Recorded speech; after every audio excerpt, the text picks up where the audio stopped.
Permanent hair removal at Anos. Flat 25% off. Call 970-389919.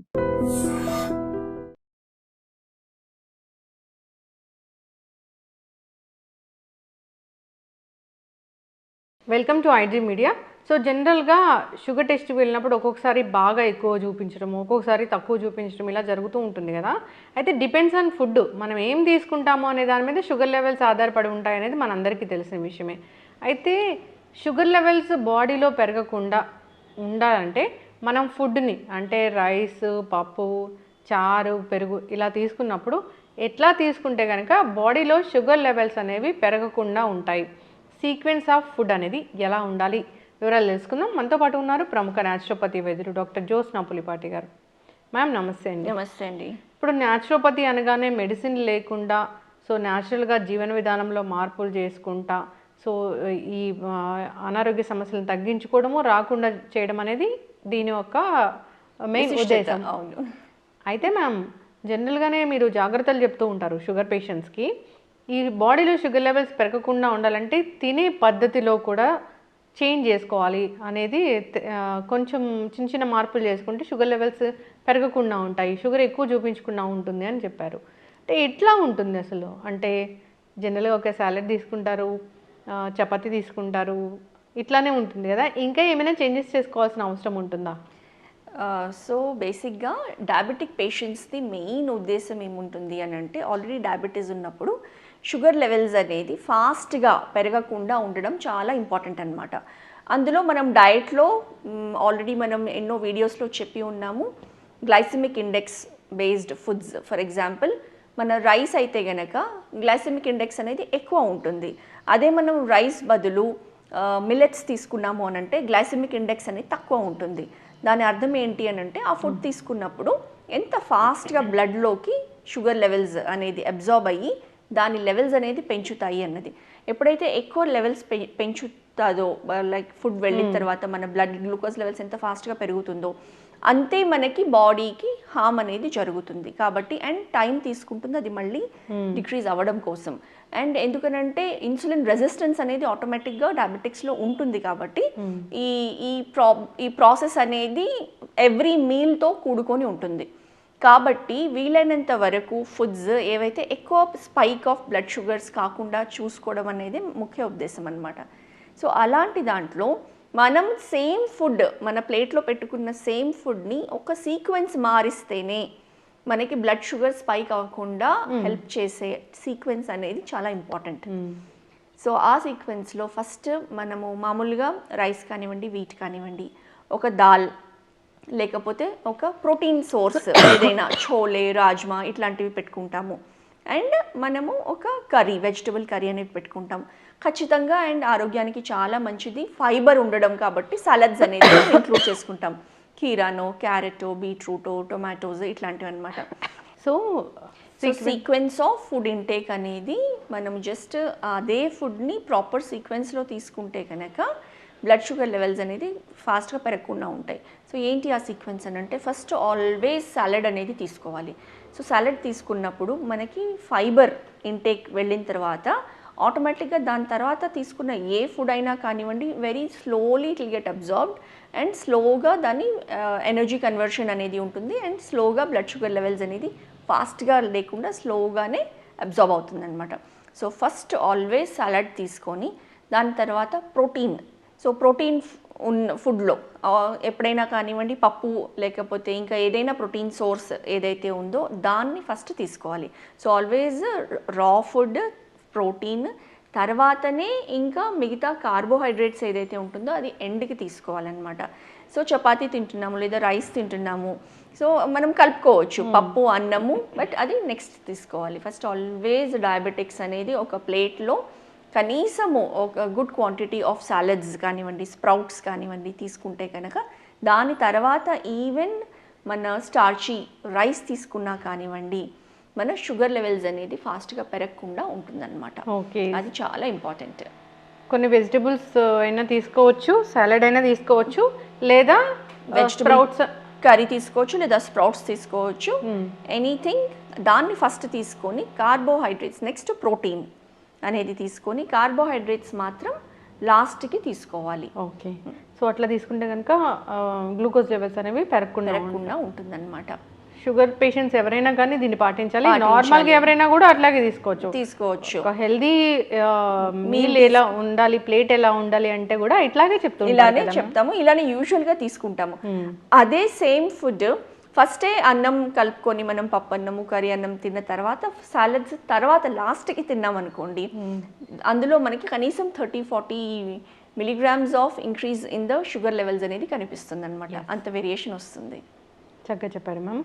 So food జాగ్రత్తలు తీసుకోవాలి, అసలు sugar అనేది అవాయిడ్ చేయాలి వాళ్ళు. ఇంకా తీసుకునే ఫుడ్ ఎలా తీసుకోవాలి అంటే ఫస్ట్ కొన్ని వెజిటబుల్స్ అయినా తీసుకోవచ్చు, ఒక సాలడ్ అయినా తీసుకోవచ్చు, కొన్ని స్ప్రౌట్స్ అయినా తీసుకోవచ్చు. దాని తర్వాత ఏం తినాలన్నా తినొచ్చు. అట్లా అంటే రైస్, దాలు అలాంటివి, కర్డ్ ఇట్లా తీసుకోవచ్చు. నార్మల్ మనం ఫుడ్ ఎలాంటి ఫుడ్ తీసుకుంటామో అలానే తీసుకోవచ్చు. సో దానివల్ల షుగర్ లెవెల్స్ అనేవి స్పైక్ అవ్వకుండా ఉంటాయి. చక్కటి ఇన్ఫర్మేషన్ మ్యామ్. సో జనరల్గా మనం రోజే తినే ఆనియన్స్ అంటే ప్రతి కూరలోనూ మనం ఆనియన్స్ అని యూజ్ చేస్తాము. అయితే జనరల్గా ఇట్లాంటి ఆనియన్స్ చూస్తాం, అంటే ఇంత ఫంగస్ వచ్చిన ఆనియన్స్ కూడా చూస్తాము. అసలు ఇది ఏంటి, ఇది తీసుకుంటే మనకి ఎలాంటి అనారోగ్య సమస్యలు వస్తాయి? ఇప్పుడు మనం ఇళ్లలో అయితే క్లీన్ చేసి తీసుకుంటాం, కానీ సో హోటల్స్ అలాంటి వాటిలో మనం చూస్తూ ఉన్నాం ఎంత కంటామినేటెడ్ ఫుడ్ అనేది పెడుతూ ఉన్నారు, ఎంత అన్హైజీన్ ఫుడ్ అనేది పెడుతూ ఉన్నారు. సో ఇలాంటి ఆనియన్స్ మనం వాడితే కనుక వచ్చే అనారోగ్య సమస్యలు ఏంటి, అసలు ఇది ఏంటి మ్యామ్? జనరల్గానే ఆనియన్స్ ప్రతి కూరలో మనము ఉల్లిపాయలు అనేది వాడుతూ ఉంటాము. ఉల్లి చేసే మేలు తల్లికి కూడా చేయదని చెప్తూ ఉంటారు. అన్ని మెడిసినల్ వాల్యూస్ ఉంటాయి దాంట్లో. సో అయితే ఈ ఆనియన్స్ సరిగా క్లీన్ చేసి తీసుకుంటేనే మనకు ఆరోగ్య లాభాలు కలుగుతాయి. నేను చెప్పినట్లుగా దాంట్లో ఒక ఫంగస్ లాంటిది ఒక బ్లాక్ ఉంటుంది, అది మాత్రం అస్సలు వాడకూడదు అని చెప్తూ ఉన్నారు. అట్లాంటి ఆనియన్స్ వాడకూడదని. ఆనియన్స్లో అసలు సెలెక్ట్ చేసుకునేటప్పుడు ఎట్లా సెలెక్ట్ చేసుకోవాలి? సో ఇప్పుడు ఆనియన్స్ మనకి మామూలుగా మనం కూరగాయలు వెళ్ళి కొంటే ఆర్ ఉల్లిపాయలు కానివ్వండి, ఒకవేళ మనకి రైతు బజార్లో మనం వెళ్ళి కొంటే గనక వాళ్ళు కంప్లీట్లీ మనం ఒక 100కి 3 kgs 4 kgs అనేది అమ్ముతున్నారు. ఇప్పుడు వాళ్ళు మనల్ని ఏమి ఏరనివ్వరు. ఒకటి పిక్ చేసుకోవడానికి అవకాశం ఉండదు. వాళ్ళు మొత్తం తీసుకొని అంతే 100 రూపీస్కి 4 kgs తీసుకొని ఇట్లా వేసేస్తారు. సో అందులో మనకి చాయిస్ అనేది చాలా వరకు ఉండదు. సో అక్కడ లేని చాయిస్ మనం ఇంటికి వచ్చిన తర్వాత అట్లీస్ట్ వంట చేసే ముందు ఎటువంటి ఆనియన్స్ ఉన్నాయి అనేది ఖచ్చితంగా పరిశీలించి, ఇప్పుడు ఈ ఆనియన్స్ చూస్తే ఈ చాలా మనకి కామన్గా కనిపిస్తూ ఉంటుంది ఈ బ్లాక్ స్పాట్స్, నల్ల మచ్చలు అనేది ఆనియన్ పీల్ పైన ఉంటుందన్నమాట. సో మనము ఇది ఒక ఫంగస్, ఆస్పర్జిల్లస్ నైజర్ అనే ఒక ఫంగస్ అన్నమాట. సో ఈ ఫంగస్ ఎంత ప్రమాదకరమైంది అని అంటే గనక దీన్ని ఒకవేళ మనం ప్రాపర్గా క్లీన్ చేసుకోకుండా, ప్రాపర్గా వాష్ చేయకుండా ఈ ఆనియన్ని అలానే యూస్ చేసుకొని తిన్నాము అని అంటే కంప్లీట్లీ మన గట్ హెల్త్ని అంతా స్పాయిల్ చేసి ఫుడ్ పాయిజనింగ్కి దారి తీసే అంత అవకాశం ఉంటుంది ఇలాంటి ఆనియన్స్ తింటే కనుక. మనకి ఇమీడియట్లీ ఒకవేళ ఇలాంటిది తీసుకుంటే ఈ ఫంగస్ వాంతులు రావడము, విరోచనాలు అవ్వడము, కంప్లీట్లీ స్టమక్ అప్సెట్ అవ్వడము, డీహైడ్రేషన్ కాజ్ చేయడము అనేది దీంతో జరుగుతుంది. ఇంకా చిన్నపిల్లలు తట్టుకోలేని కండిషన్లో ఉంటే కనుక ఈవెన్ ప్రాణాలు కోల్పోయేంత కండిషన్ కూడా వెళ్తుంది. అంత సివియర్ టాక్సిన్స్ ఇందులో ఉంటుందన్నమాట. ఈ ఆనియన్స్ అనేవి అంత డేంజర్ ఇవి. సో అంటే ఇది ఒక ఫంగసే, కాకపోతే మన బాడీలోకి వెళ్ళిన తర్వాత ఆ ఫంగస్ అనేది ఇంత రియాక్షన్కి దారితీస్తుంది. కాబట్టి ఎస్పెషలీ ఇప్పుడు మనం స్వయంగా వంట చేసుకున్నాం అనుకోండి, మనం చాలా జాగ్రత్తగా కంప్లీట్లీ వాష్ చేసి ఖచ్చితంగా మనము చూసుకుంటాము. అందుకే కుకింగ్ చేసేటప్పుడు కూడా ఫోన్లు మాట్లాడుకుంటూ లేకుండా శ్రద్ధ పెట్టి మనం ఏ రకంగా వాష్ చేస్తున్నాము అన్నది ఖచ్చితంగా చూసుకొని మనం చేసుకోవాలి. అండ్ ఎవరి ఇళ్లలో అయితే కనుక కుక్స్ ఉండి వంట చేస్తూ ఉంటారో వాళ్ళు చాలా ఈజీగా ఒక్కసారి ఇలా ట్యాప్ కింద వాటర్ పెట్టేసి అలా కడిగేసి, ఇది ఎందుకు అని అంటే అంత ఈజీగా పోదు, అతుక్కుని ఉంటుంది పైన లేయర్స్కి. సో మనం చేత్తో దాన్ని ఇలా రుద్ది మాత్రమే తీయగలుగుతాము. కాబట్టి అది వాష్ చేసేటప్పుడు చాలా ఇంపార్టెంట్, కంప్లీట్గా పోయిందా లేదా అని చూసుకొని వాడడం అనేది. సో ఎవరి ఇళ్లలో అయితే కుక్స్ వంట చేస్తారో చాలా జాగ్రత్తగా వాళ్ళు అది పరిశీలించాల్సిన అవసరం అనేది ఉంటుంది. అంటే ఫుల్గా అది రన్నింగ్ వాటర్ కింద మొత్తం క్లీన్ చేసి రన్నింగ్ వాటర్ కింద పెడితే కూడా ఇది పోదు. మనము చేత్తో దాన్ని అలా వైప్ చేసి వాటర్ కింద క్లీన్ చేస్తేనే అది పోతుంది. దాని తర్వాతనే ఆ లేయర్స్ అనేవి ఒక లేయర్ సో మనం అందుకే జస్ట్ పైన పొట్టు కాకుండా పైన లేయర్ అనేది కూడా తీసేస్తే ఇంకా మంచిది. బికాజ్ ఆ పైన లేయర్ లో ఈవెన్ అది ఉన్నా దానిపైన ఏమైనా కొంతవరకు ఉన్నా కానివ్వండి అది వెళ్ళిపోతుంది అనమాట. సో అది చాలా చాలా ఇంపార్టెంట్ మనం ఈ ఆనియన్స్ యూస్ చేసే ముందు. సో ఆ ఫంగస్ ఏదైతే ఉందో మనకి అది completely not just gut health, మన న్యూరలాజికల్ టాక్సిన్స్ కూడా క్రియేట్ ఆర్ ఇన్స్టిగేట్ చేసే స్టిమ్యులేట్ చేసే అవకాశం ఉంటుంది. అయితే మ్యామ్ నేను మా కజిన్ హాస్టల్లో ఉంటా, ఎంత ఇంటర్మీడియట్ వెళ్ళినప్పుడు అక్కడ ఆనియన్స్ కట్ చేయడం అనేది నేను చూసాను. నాకు చాలా భయం వేసింది. అంటే ఇంత ఎక్కువ ఆనియన్స్ తెచ్చారు, ఒక పెద్ద గిన్నెలో వేశారు. అంటే అలాంటి ఆనియన్స్ కూడా ఉన్నాయి, దాంట్లోనే క్లీన్ చేస్తున్నారు, మళ్ళీ కట్ చేస్తున్నారు, మళ్ళీ దాంట్లోనే వేస్తున్నారు. అంటే వాళ్ళు ఇంకా దాన్ని ఎక్కువ ఎక్స్పోజ్ చేస్తున్నారు. అవును, అదే అసలు క్లీనింగ్ ఎంత ఇంపార్టెంట్, వెజిటబుల్ ప్రాపర్ క్లీనింగ్. ఇప్పుడు హాస్టల్స్లో ఎక్కడైతే కమర్షియల్ ప్రిపరేషన్స్ ఉన్నాయో, రెస్టారెంట్స్లో, హోటల్స్లో ఎక్కడైనా చూడండి, ఎక్కడైతే ఎక్కువ క్వాంటిటీలో ఈ ఆనియన్స్ తరగాల్సి వస్తుందో వాళ్ళు చేసింది ఎవరో తింటున్నారు.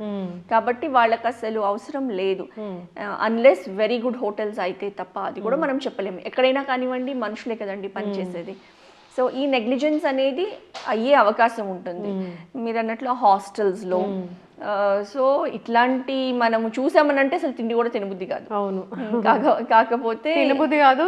తిన్న తర్వాత మనం ఆ మధ్యకాలంలో మటన్ ఫ్రిడ్జ్లో పెట్టి తిన్నారు, చనిపోయారని విన్నాము. తర్వాత గోర్చికుడుగాయ కర్రీ తినడం వల్ల కర్ణాటకలో ఒకళ్ళు చనిపోయారంట. అంటే దానికి పురుగు మందులు కొట్టే మందు పక్కన అది పెస్టిసైడ్స్ అన్ని పెట్టి, పెస్టిసైడ్స్ కి అది చాలా ఎక్కువ ఎక్స్పోజ్ అయ్యి, అంటే దాన్ని ఎంత క్లీన్ చేసినా కానీ పోలేని పరిస్థితి అది. అంతే, పెస్టిసైడ్స్ అట్లాంటివి అయితే కనుక మనం ఈ పైన ఎన్ని లేయర్స్ ఆఫ్ ఆనియన్ తీసినా కానివ్వండి పోదు, అది లోపలే ఉండిపోతుంది. కాబట్టి మనము ఆనియన్ యూస్ చేసేటప్పుడు ఇది చాలా జాగ్రత్త వహించి దీన్ని నెగ్లెక్ట్ చేయకుండా ప్రత్యేకంగా చూసుకొని ప్రాపర్గా వాష్ చేసుకొని. చాలామంది ఏం చేస్తారంటే ఇమ్మీడియట్గా ఇప్పుడు వండాలి అని అంటే ఇప్పుడు వాష్ చేస్తారు. అలా కాకుండా ఎస్పెషల్లీ ఆనియన్స్ని అయితే కనుక ముందే మనము వేరే కూరగాయలు కట్ చేసుకోవాలి. సో ఆనియన్స్ని మనం ముందే వాటర్లో వేసి పెట్టేసుకుంటే కూరగాయలు కట్ చేసేంతలోపు కొంచెం నానుతుంది. నానిన తర్వాత దాన్ని ఈజీగా ఇది పోతుంది కూడా. ఇంకొకటి కూడా ఆనియన్స్ని కట్ చేసిన ఆనియన్స్ని చాలామంది ఇవాళ కట్ చేసాము సాయంత్రం వరకు పెట్టుకోవడం, లేకపోతే ఫ్రిడ్జ్లో పెట్టుకోవడం లాంటివి కూడా ప్రాక్టీసెస్ చేస్తారు. సో ఎప్పుడైనా కానివ్వండి ఆనియన్స్ కట్ చేసింది వితిన్ 1 hour మనం యూస్ చేయాలి. బికాజ్ అందులో ఉండే కాంపౌండ్ సల్ఫర్ అనేది అందులో నుంచి ఎవాపరేట్ అయ్యి దాన్ని టాక్సిన్స్గా కన్వర్ట్ చేస్తుంది. కాబట్టి స్టోర్డ్ ఆనియన్స్ అనేది ఖచ్చితంగా మనం యూస్ చేయకూడదు. అందుకే చాలా రెస్టారెంట్స్లో వెళ్ళినప్పుడు వాళ్ళు సాలడ్స్ ఎప్పుడైతే పెడతారో మనకు తెలియదు వాళ్ళు ఎప్పుడు కట్ చేసి పెట్టారో. ప్రిఫరబుల్లీ మనం అది యూస్ చేయకుండా ఉండడమే బెటర్. చక్కగా చెప్పారు మ్యామ్. ఆనియన్స్ దాంట్లో చాలా రకాల మెడిసినల్ ప్రాపర్టీసే ఉంటాయి. సో అది హెల్త్ బెనిఫిట్స్ అనేవి అది ఇచ్చేంత ఇంకా ఏది ఇవ్వదని చెప్తూ ఉంటారు. సో సరిగా దాన్ని మనం అబ్జర్వ్ చేసుకోవాలి, సరిగా దాన్ని మనం యూస్ చేసుకోవాలి అన్నప్పుడు క్లీనింగ్ అనేది చాలా చాలా ఇంపార్టెంటే. సో ఇలాంటి ఫంగస్ ఎంత డేంజరో అమ్మో చూస్తేనే భయం వేస్తుంది. తెచ్చుకునేటప్పుడే ది బెస్ట్ క్వాలిటీ ఆనియన్స్ తెచ్చుకోవడం అనేది మంచిది. డ్రై ఆనియన్స్ చాలా దొరుకుతాయి కదా. అవును, సో పర్ప్లిష్ ఆనియన్స్ ఏవైతే ఉంటాయో వాటిలో ఎక్కువ అంత ఫంగస్ ఉండదు. దాంట్లో అవి కూడా ఎక్కువ ఉంటాయి, ప్రాపర్టీస్ కూడా ఎక్కువ ఉంటాయి, న్యూట్రిషనల్ ప్రాపర్టీస్ కూడా అందులో ఎక్కువ ఉంటాయి. సో అలాంటి ఆనియన్స్ వాడుకోవాలని కోరుకుందాం. చిన్న చిన్న పిల్లలు ఉన్న ఇళ్ళల్లో కూడా వాడుతూ ఉంటారు కాబట్టి సరైన కేర్ అనేది అవసరం. ఇంకా చాలా చాలా అవగాహన లేదు దీని గురించి, దీన్ని ఎట్లా క్లీన్ చేయాలి ఏంటి అనేది. సో మీరు చెప్పిన విధంగా దాన్ని క్లీన్ చేసి ఒక లేయర్ పైన లేయర్ అంతా తీసేసి దాన్ని వాడుకోవాలని, మళ్ళీ తీసేసేటప్పుడు కూడా కొంచెం ఆ ఫంగస్ అంతా లోపలికి పోయేలాగా కాకుండా నీట్గా ప్రాపర్గా క్లీన్ చేయాలని కోరుకుందాం. ఇది చిన్న విషయమే కానీ పెద్ద డ్యామేజ్ చేస్తుంది, జాగ్రత్త వహించాలని కోరుకుందాం. చక్కటి ఇన్ఫర్మేషన్ మ్యామ్, ధన్యవాదాలు. నమస్తే అండి.